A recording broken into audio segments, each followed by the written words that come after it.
Continuamos con el curso de patrones chartistas y en este capítulo hablaremos de la tasa con asa. La tasa con asa es una variante del doble suelo, en el que el primer valle es muy grande y el segundo es más pequeño y menos profundo, formando una figura que se asemeja al perfil de una taza con su correspondiente asa. Son formaciones que indican un cambio en la tendencia, aunque también en ocasiones son formaciones que te pueden incluso dar continuidad en la tendencia.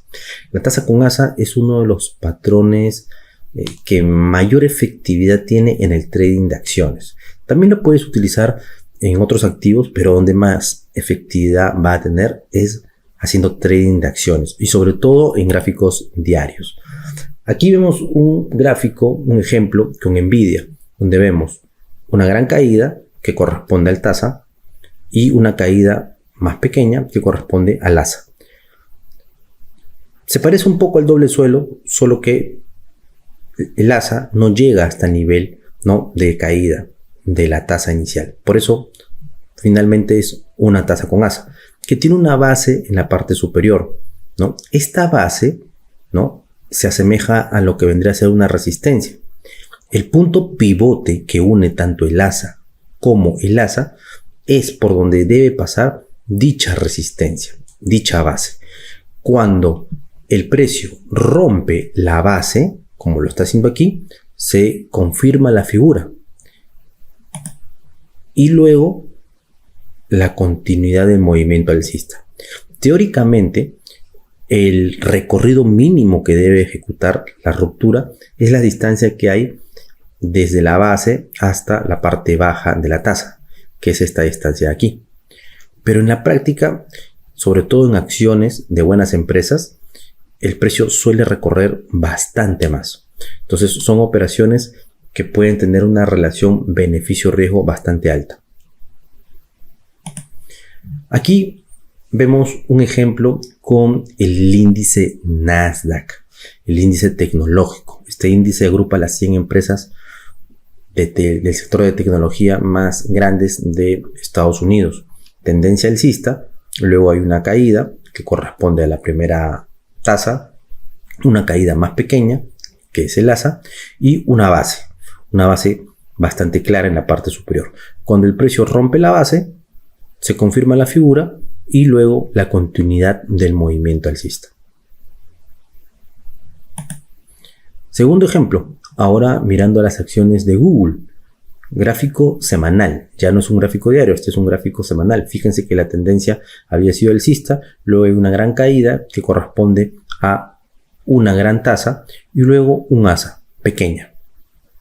La base, por donde pasa el punto pivote, que es la unión de la tasa con el asa, y luego la correspondiente ruptura de la base, ¿no?, para que el precio empiece a desarrollar el movimiento alcista. Tercer ejemplo, y ahora viendo al oro. Miren cómo el precio había estado realizando una tendencia alcista, realiza justamente una tasa en la parte superior, luego un asa en la parte, ¿no?, siguiente. Una base muy clara, que es como un soporte, y luego el precio rompe la parte inferior de la base, ¿no?, y desarrolla un movimiento bajista más importante. En este caso, el tasa con asa funciona como una figura de cambio de tendencia, ¿no?, porque pasó de alcista a bajista. Y aquí les muestro un cuarto ejemplo, también con las gráficas de Nvidia. Fíjense, aquí vamos a ver una variante de la tasa con asa, que se le llama zona de compresión o zona de contracción, en el cual hay una gran tasa, que se está acá, un asa y luego un asa más pequeña. Inclusive hasta podría haber otra tasa más pequeña más adelante. ¿Qué es lo que está sucediendo?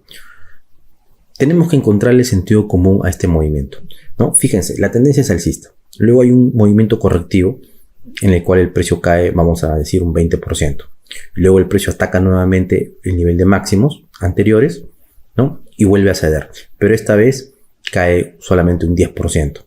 Y luego el precio vuelve a subir y vuelve a atacar el nivel de máximos anteriores, ¿no?, ya empezando a formar claramente una resistencia, pero vuelve a ceder y vuelve a caer, pero esta vez cae un 4%. ¿Qué es lo que está pasando?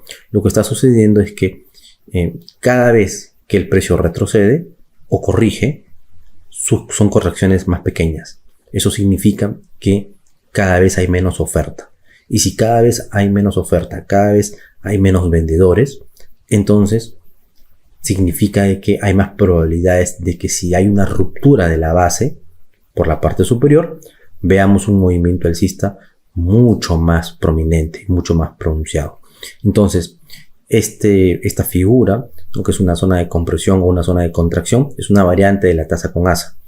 Entonces puede haber 2, 3, incluso hasta más asas, ¿no? Pero siempre que el asa siguiente tiene que ser más pequeña y menos profunda que la anterior, porque eso indica que hay una compresión, una contracción de la oferta, y que cuando el precio rompa la base, la parte superior de la tasa con asa, vamos a poder en este caso desarrollar un buen movimiento alcista. Esta figura es bastante efectiva, sobre todo con acciones que ya tienen un buen desempeño fundamental, ¿no? Y esto es algo que lo iremos viendo en cursos más avanzados. Bien amigos, espero que todo haya quedado claro y nos vemos en el siguiente video.